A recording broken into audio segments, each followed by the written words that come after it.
Hello दोस्तों, welcome to science classes. तो मैं आपसे अभी जो मैं एनटीपीसी का प्रीवियस ईयर्स का जीके जीएस का जो चला रहा हूँ, तो मैं एक इसका प्लेलिस्ट भी बना दूँ और आप पूरा देखने का कोशिश कीजिएगा। ठीक है, आप पूरा एक बार तो देखिए 40 का 40 क्वेश्चन जो आपको एग्जाम में आएंगे ही आएंगे। और ये 2021 का क्वेश्चन है, और जो अगला जो 2024 का एग्जाम होने वाला है वो इसी पैटर्न पे रहेगा, और जो क्वेश्चन का सिलेबस है ना वो इसी आधार पे रहेगा। तो आप एक बार इस वीडियो को पूरा देखने का कोशिश कीजिए, आपको बहुत सारा इन्फॉर्मेशन मिलेगा। तो आइए, हम पहले मैं अभी 28 दिसंबर 2021 का शिफ्ट 1 और शिफ्ट 2 का करा चुका हूँ, लेकिन मैं आज 29 दिसंबर शिफ्ट 2 का पहले कराऊंगा। और फिर कल मैं आपको 29 दिसंबर 2021 शिफ्ट 1 का कराऊंगा। तो आइए देखते हैं, पहला देखते हैं कि 29 दिसंबर शिफ्ट 2021 का पहला क्वेश्चन। मुझे आपसे अभी भी रिक्वेस्ट मैं कर रहा हूँ कि पूरा देखिएगा, तभी आपको फिर अच्छा लगेगा। और पूरा देखकर आप 40 टू 40 नंबर लाने का कोशिश कीजिए। एनटीपीसी को बिना जीके जीएस का रिजल्ट नहीं आएगा। मैथ्स रीजनिंग तो सारे लोग बना देंगे, लेकिन जो आपका मेरिट बनाएगा ना वो जीके जीएस ही बनाएगा। तो आप लोग ये याद रखिएगा। तो आइए पहला क्वेश्चन देखते हैं। पहला क्वेश्चन है कि सार्क का मुख्यालय कहाँ है। तो सार्क का मुख्यालय कहाँ है? काठमांडू में है। ठीक है, तो सार्क से हम कुछ फैक्ट्स फैक्ट्स जान लेंगे कि सार्क का क्या फैक्ट्स है। तो सार्क जो हम लोग SAAR, ये देखिए ऐसे भी लिखते हैं ना सार्क को हम लोग। तो सबसे पहले इसका आप एक फुल फॉर्म लिख लीजिएगा। इसका फुल फॉर्म होता है south Asian association for regional corporation. फिर से मैं बोल देता हूँ, south Asian association for regional corporation. ठीक है, ये हो गया।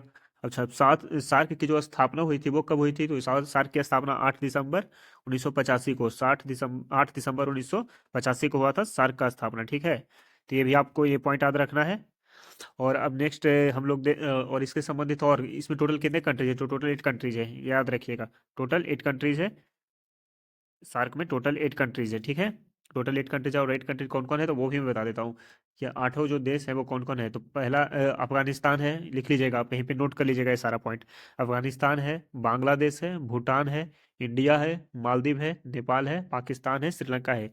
फिर से मैं रिपीट कर देता हूँ, अफगानिस्तान है, बांग्लादेश है, भूटान है, इंडिया है, मालदीव है, नेपाल है, पाकिस्तान है और श्रीलंका है। तो ये आपका क्या है? आपका सार्क में टोटल 8 देश है। तो ये मैंने सार्क से रिलेटेड फैक्ट्स बता दिया आपको। ठीक है, अब नेक्स्ट क्वेश्चन देखते हैं कि गीत गोविंद की रचना रचयिता कौन है। तो जयदेव है। तो इसी तरह से आपको जितने भी जैसे बुक है ना, ऐतिहासिक बुक है, उसको आपको देख लेना है एक बार। तो गीत गोविंद के रचयिता जयदेव है। अब देखते हैं कि विश्व पर्यावरण दिवस 2020, ये 2020 का है। अभी मैं 2024 को आपको बताऊंगा कि 2024 का जो है कहाँ हुआ था, और इसका जो थीम था वो क्या था।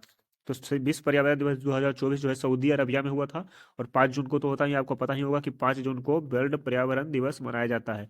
5 जून, और कहाँ हुआ था? तो सऊदी अरबिया में हुआ था। कहाँ हुआ था? तो सऊदी अरबिया में हुआ था। ये भी आप लोग को याद रखना है। ठीक है, अच्छा ठीक है, इसका थीम क्या है? तो इसका थीम मैं बता देता हूँ आपको। इसका थीम है, आप लोग लिख लीजिएगा कहीं पे, इसका थीम है land restoration, desertification and drought resilience. फिर से आप लोग एक बार रिपीट कर रहा हूँ, सुन लीजिएगा। Land restoration, desertification and drought resilience, ये 2020 का जो पर्यावरण दिवस मनाया गया उसका थीम है। और ये 5 जून सऊदी अरब में मनाया गया था। ठीक है, भारत के शिक्षा मंत्री कौन है? तो ये उस समय का क्वेश्चन है, ये जो क्वेश्चन है उस समय का था। लेकिन अभी भारत के शिक्षा मंत्री कौन है? तो अभी भारत के शिक्षा मंत्री धर्मेंद्र प्रधान है। ठीक है, नींबू के रस का पीएच वैल्यू कितना होता है? तो 2.4, 2.4 नींबू के रस का पीएच वैल्यू। ठीक है, तो ये भी आपको याद रखना है, पीएच वैल्यू भी आपको एक बार देख लेना है। ठीक है, अब देखते हैं कि संविधान के जनक किसे कहा जाता है। तो डॉक्टर भीमराव अम्बेडकर को, डॉक्टर भीमराव अम्बेडकर को संविधान का जनक कहा जाता है।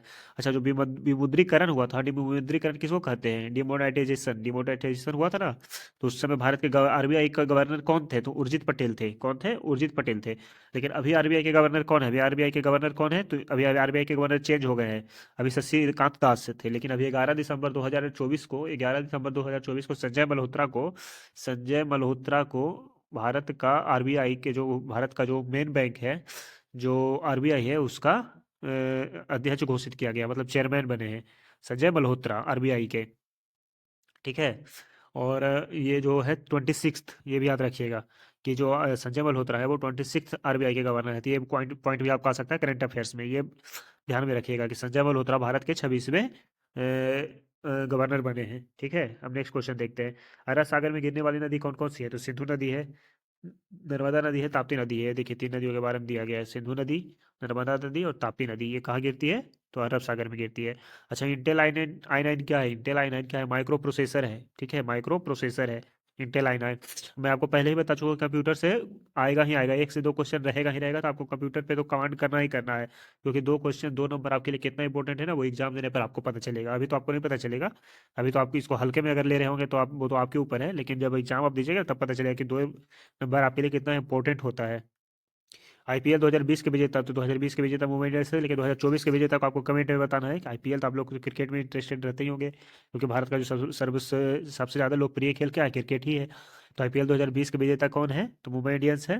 2023 के विजेता कौन थे, तो सीएसके थे, लेकिन 2024 का आपको बताना है कि कौन थे, 2024 के विजेता कौन थे आपको बताना है, कमेंट में बताइएगा। अच्छा, जातक कथा किससे संबंधित है, तो महात्मा बुद्ध के पूर्व जन्म से, ये आप याद रखिएगा।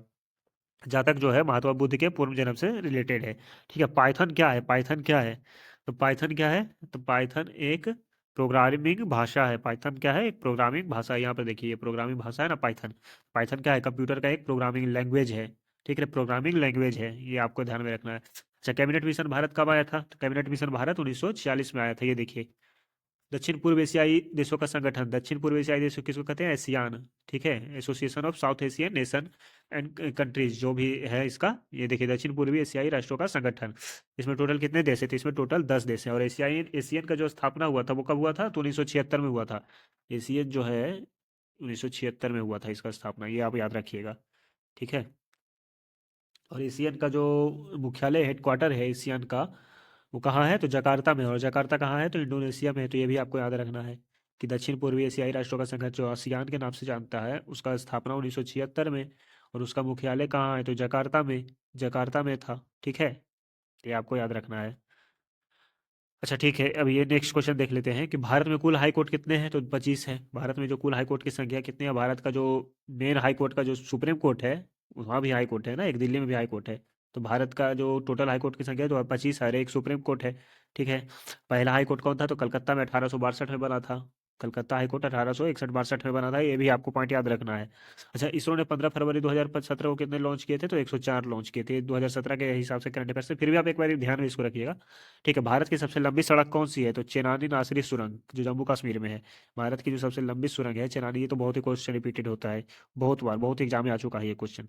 ठीक है, भारत की सबसे लंबी सड़क तो चेनानी नासरी सुरंग। अच्छा, उत्तरी अमेरिका का सबसे बड़ा देश कौन सा है, क्षेत्रफल की दृष्टि से, कनाडा। उत्तरी अमेरिका का सबसे बड़ा देश, सबसे बड़ा जहाँ पे रहे, तो आप समझ लीजिएगा कि क्षेत्रफल की दृष्टि से तो कौन है, कनाडा है। और एशिया में कौन है, तो आप कमेंट में बताइएगा कि एशिया में कौन सा है। अच्छा, किस कांग्रेस अधिवेशन की अध्यक्षता महात्मा गांधी ने की थी, ये एकमात्र अधिवेशन था, एकमात्र कांग्रेस अधिवेशन था जिसमें महात्मा गांधी ने अध्यक्षता की थी कांग्रेस की, तो कौन सा है, बेलगांव, बेलगांव 1924, याद रखिएगा, बहुत ही इंपॉर्टेंट क्वेश्चन, बहुत बहुत इंपॉर्टेंट ये आता है, क्योंकि महात्मा गांधी ने एक ही कांग्रेस की अध्यक्षता की थी, जो कांग्रेस अधिवेशन था ना, मात्र एक ही की अध्यक्षता की है, और वो कौन है, तो बेलगांव है। अच्छा, संयुक्त संसद की संयुक्त बैठक की अध्यक्षता कौन करता है, तो लोकसभा। और संसद के जो अध्यक्ष होते हैं वो लोकसभा अध्यक्ष होते हैं, तो आपको पता ही होगा। लोकसभा के जो बैठक की अध्यक्षता करता है वो लोकसभा अध्यक्ष। लेकिन जो राज्यसभा का होता है वो कौन होता है, तो भारत के उपराष्ट्रपति, भारत के उपराष्ट्रपति राज्यसभा के अध्यक्ष होते हैं, ये बात याद रखिए। और भारत के उपराष्ट्रपति अभी कौन है, जो जगदीप धनखड़ है, जगदीप धनखड़, ये भी आपको याद रखना है। और संयुक्त बैठक कौन करता है, तो अध्यक्षता कौन करता है, तो लोकसभा अध्यक्ष। और संयुक्त बैठक का कौन सा अनुच्छेद में है, तो अनुच्छेद 108, ये भी याद रखिएगा कि लोग जो संसद की संयुक्त बैठक है वो 108 अनुच्छेद में, ये भी आपको याद रखना है पॉइंट। अच्छा, समग्र शिक्षा अभियान के लिए किन कक्षाओं के लिए है, समग्र शिक्षा अभियान जो है वो प्राथमिक से 12th क्लासेज के लिए है। अच्छा, विटामिन बी की कमी से कौन से रोग होते हैं, तो बेरी बेरी रोग। विटामिन ए की कमी से रतौंधी, विटामिन सी की कमी से आपको तो पता ही होगा क्या स्कर्वी, डी की कमी से बेरी सॉरी रिकेट्स, तो ये आपको याद रखना है। अच्छा, कावेरी जल विवाद की दो राज्यों के मध्य है, तमिलनाडु और कर्नाटक, ये बहुत इंपॉर्टेंट क्वेश्चन है, क्योंकि ये जल विवाद हमेशा चर्चा में आता है। तमिलनाडु और कर्नाटक। इब्ने बतूता किस देश का नागरिक था, तो मोरक्को का था। इब्ने बतूता किस देश का शासक था, तो किस देश का नागरिक था, तो मोरक्को का था, ये भी आपको याद रखना पॉइंट। ठीक है, अब ठीक है, अब जीवाणु के कारण होने वाली रोग कौन कौन सी है, तो टाइफाइड है, हैजा है, तपेदिक है। ठीक है, ये सारा आपका टीबी जो कहते हैं हम लोग, ये सारा किससे है, तो जीवाणु से होने वाले रोग है। विषाणु से क्या क्या है, तो विषाणु से क्या है, तो एड्स हो गया, और भी बहुत सारे रोग हैं जो विषाणु से होते हैं। तो मैं आपको, अगर आप लोग कमेंट में बताइएगा तभी मैं बता पाऊंगा ना। कमेंट में बताइएगा तो मैं इसका एक स्पेशल क्लास बना दूंगा कि जीवाणु से होने वाले रोग कौन कौन से हैं, विषाणु से होने वाले रोग कौन कौन से हैं, ये सारा मैं आपको बता दूंगा। जिम कॉर्बेट नेशनल राष्ट्रीय उद्यान कहाँ है, तो उत्तराखंड में है। ये देखिए, उत्तराखंड, उत्तराखंड की राजधानी कहाँ है, तो उत्तराखंड की राजधानी कहाँ है, बताइएगा आप लोग कमेंट में बताइए, ऐसे तो पता ही होगा, देहरादून है। ठीक है, ये 19 भारत रत्न किसे मिला था, ये है। तो मैं आपको बता देता हूँ, आप लोग, बहुत ही इंपॉर्टेंट क्वेश्चन है ये, वेरी वेरी 2024 के लिए मैं बता रहा हूँ। 2024 के में भारत रत्न 5 व्यक्तियों को मिला है, आप लोग नोट कर लीजिएगा। 2024 में भारत रत्न 5 व्यक्तियों को मिला है। पहले हैं लाल कृष्ण आडवाणी, ठीक है, जिनको एकमात्र जो जीवित है, 5 व्यक्तियों में 4 को मरणोपरांत मिला है और एक जीवित है। तो ये भी पूछ सकता है आपको कि ऑप्शन दे देगा कि इसमें से कौन किन्हें जो भारत रत्न की सूची देगा ना, उसमें ऑप्शन में दे देगा कि कौन है जो जिन्हें एक जीवित है जिनको भारत रत्न मिला, और चार को तीन दे देगा मृत। ठीक है, मरणोपरांत। तो सबसे पहले किनको मिला है, तो ये मतलब पहले नहीं, सबको साथ में ही घोषणा किया गया था 24 का, लेकिन मैं नाम बता रहा हूँ। सबसे पहले लाल कृष्ण आडवाणी, दूसरा नाम है कर्पूरी ठाकुर जो बिहार के मुख्यमंत्री रह चुके हैं, पीवी नरसिम्हा राव जो भारत के पूर्व प्रधानमंत्री है, चौधरी चरण सिंह ये भी भारत के पूर्व प्रधानमंत्री है, और एम एस स्वामीनाथन जो हरित क्रांति के जनक है। तो मैं फिर से एक बार रिपीट कर देता हूँ, 2024 में भारत रत्न 5 व्यक्तियों को दिया गया है। पहला है लाल कृष्ण आडवाणी जो भारत के उप प्रधानमंत्री रह चुके थे बीजेपी पार्टी से, जो अभी भी जीवित है, एकमात्र जीवित इस 5 में। दूसरे है कर्पूरी ठाकुर जो बिहार के पूर्व मुख्यमंत्री रह चुके हैं। तीसरे हैं पीवी नरसिम्हा राव जो भारत के पूर्व प्रधानमंत्री रह चुके हैं। चौथे हैं चौधरी चरण सिंह, ये भी भारत के पूर्व प्रधानमंत्री रह चुके हैं। और एम एस स्वामीनाथन जो हरित क्रांति के जनक है। तो ठीक है, तो ये पॉइंट आप लोग याद रखिएगा कि 2024 में भारत रत्न किसे किसे मिला है। ठीक है, अब जीएसटी का फुल फॉर्म क्या होता है, तो जीएसटी का फुल फॉर्म होता है गुड्स एंड सर्विसेज टैक्सेस। इसके साथ मैं आपको एक पॉइंट और बता रहा हूँ कि जीएसटी का जो शुरुआत हुआ था वो 1 जुलाई 2017 से हुआ था। ये पॉइंट आप याद रखिएगा कि जीएसटी पहली बार कब आया था, तो 1 जुलाई 2017। ठीक है, ये पॉइंट आपको याद रखना है। ठीक है, अब नेक्स्ट क्वेश्चन देखते हैं कि 71वें गणतंत्र दिवस जो है उसके मुख्य अतिथि कौन है थे। तो 2020 के थे, 71वें के थे, अभी 75वें हो गया। ठीक है, तो 75वें जो गणतंत्र दिवस रिपब्लिक डे है उसके मुख्य अतिथि फ्रांस के प्रधानमंत्री थे, फ्रांस के राष्ट्रपति थे इमैनुअल मैक्रोन। इमैनुअल मैक्रोन 75वें गणतंत्र दिवस 2024 के मुख्य अतिथि थे। ठीक है, अब जादू घोड़ा खाने के खनिज किसके लिए प्रसिद्ध है, तो यूरेनियम के लिए। जादू घोड़ा जो है वो जहाँ जो खान है किस खनिज के लिए प्रचलित है, तो यूरेनियम के लिए। और जादू घोड़ा कहाँ है, तो झारखंड में है। जादू घोड़ा कहाँ है, तो झारखंड में है, ये भी आप याद रखिएगा। ठीक है, सुपरसोनिक मिसाइल ब्रह्मोस कहाँ से लिया गया है, सुपरसोनिक जो है वो ब्रह्मोस है, वो कहाँ से लिया गया, तो रूस से। ये भी आपको याद रखना है। अभी देखते हैं नेक्स्ट क्वेश्चन देखते हैं। नेक्स्ट क्वेश्चन देखते हैं कि, चलिए मैं आपको बताता हूँ। नेक्स्ट क्वेश्चन है मायोपिया के उपचार में कौन सा लेंस का यूज किया जाता है, तो अवतल लेंस। अवतल लेंस मायोपिया, मायोपिया को हम लोग हिंदी में क्या बोलते हैं, मायोपिया को हम लोग हिंदी में बोलते हैं निकट दृष्टि दोष। ठीक है, निकट दृष्टि दोष को हम लोग मायोपिया बोलते हैं, याद रखिएगा, निकट दृष्टि दोष। और हाइपरमाइट्रोपिया दूर दृष्टि दोष, और उसमें कौन सा होता है, उत्तल लेंस। रूर प्रदेश कहाँ है, रूर प्रदेश जो है वो जर्मनी में है। ठीक है, रूर प्रदेश जर्मनी में है। यूनेस्को हेरिटेज साइट में नहीं है, कौन सा, तो यूनेस्को में कोलघर नहीं शामिल था उस टाइम के हिसाब से। ये उस टाइम का क्वेश्चन है। अभी आप यूनेस्को का जो हेरिटेज लिस्ट है भारत में वो देख लीजिएगा। हुमायूं नामा के लेखक कौन है, तो गुलबदन बेगम है, ये याद रखिएगा। एक ऐसा ये जो है एक ऐसा मात्र जो मुगल काल का शासक है जिसकी लेखिका जिनकी मुगल का शासक के लिए जीवनी के लेखक सिर्फ महिला है। तो हुमायूं नामा के कौन है, तो गुलबदन। बाबरनामा का तो बाबर था।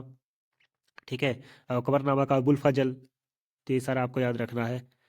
अभी देखते हैं ब्रायोफाइटा बर का पौधा कौन कौन सा है, तो मर्केंसिया और लिवरवर्ट, ये ऑप्शन के हिसाब से होगा, मर्केंसिया और लिवरवर्ट। चूने के पानी का सूत्र क्या है, तो CaOH2, CaOH का 2, याद रखिएगा, चूने का पानी CaOH2। 1/4 ओम के ये तो आपको वो है फिजिक्स का क्वेश्चन है, तो ये बना लीजिएगा आप। तो श्रेणी में क्या होता है, श्रेणी और एक होता है समानांतर, दो टाइप का होता है, ये आप ध्यान रखिएगा, एक श्रेणी क्रम होता है, एक समानांतर क्रम होता है। ठीक है, तो श्रेणी क्रम को हम लोग, ये देखिए 1/4 1/4 4 बार ऐसे करके 4 प्रतिरोध को जोड़ेंगे तो एक आ जाएगा। ठीक है, ये आप लोग ध्यान में रखिएगा। अच्छा, आप देखते हैं next question. The general theory of employment stated in money and, पुस्तक किसका लेखक है, कि पुस्तक के लेखक कौन है, the general theory of employment interest and money. ये इससे क्या उसको बोलते हैं, इकोनॉमिक्स से रिलेटेड बुक है। जॉन किन्स इस पुस्तक के लेखक है। General theory of employment interest and money, पुस्तक के लेखक जॉन किन्स है। अंतर्राष्ट्रीय क्रिकेट में 500 से अधिक छक्के लगाने वाले पहले खिलाड़ी कौन बन गए हैं, तो क्रिस गेल। और भारत के भी एक खिलाड़ी शामिल हो गए इसमें, रोहित शर्मा, ये भी याद रखिएगा कि रोहित शर्मा भी अंतर्राष्ट्रीय क्रिकेट में, और क्रिस गेल का रिकॉर्ड तोड़ चुके हैं ये। ठीक है, याद रखिएगा।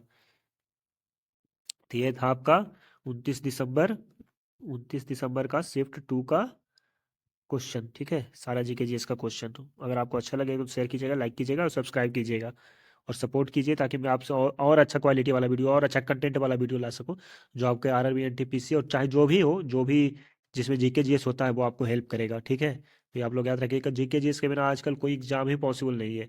चाहे वो RRB NTPC हो, चाहे वो कोई PCS एग्जाम हो, या फिर आप तो SSC CGL वगैरह में भी, मेंस में भी GK GS कर दिया है 25-30 क्वेश्चन। तो आपको लिए GK GS बहुत इंपॉर्टेंट है। और मैं जो बताऊंगा अभी तो धीरे धीरे मैं शुरुआत कर रहा हूँ, मैं अभी और इलोबरेट करूंगा आपको सारा टॉपिक, सारा जो क्वेश्चन है ना, मैं और पूरा डिटेल से बताऊंगा आपको सारा। तो आप लोग सपोर्ट कीजिए, सब्सक्राइब कीजिए और शेयर कीजिएगा अपने दोस्तों के